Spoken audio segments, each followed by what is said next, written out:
Lion by James Daugherty. Andy and the Lion.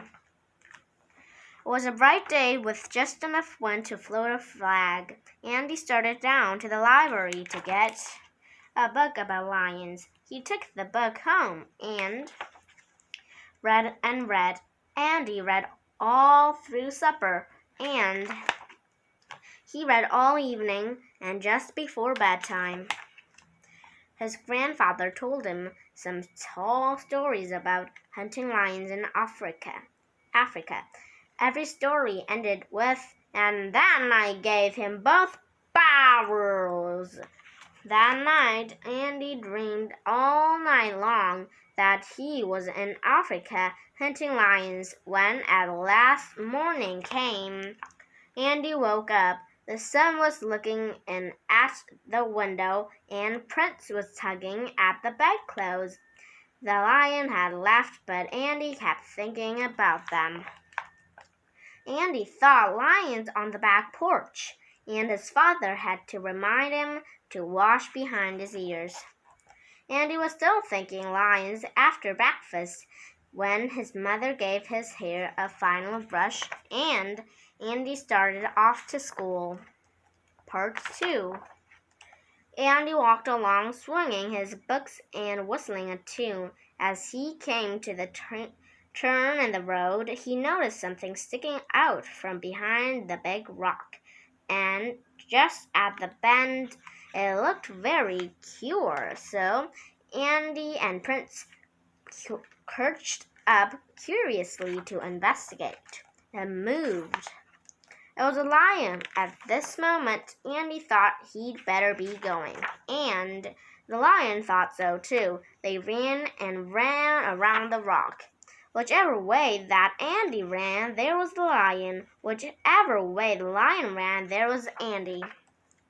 At last they both stopped for breath. The lion held out his paw to show Andy what was the matter. It was a big thorn stuck in his paw. But Andy had an idea. He told the lion to just be patient, and they'd have that thorn out in no time. Fortunately, Andy always carried his pliers in the back pocket of his overalls. He took them out and got a tight grip. Then Andy braced one foot against the lion's paw and pulled with all his might until the thorn came out. The graceful lion licked Andy's face to show how pleased he was.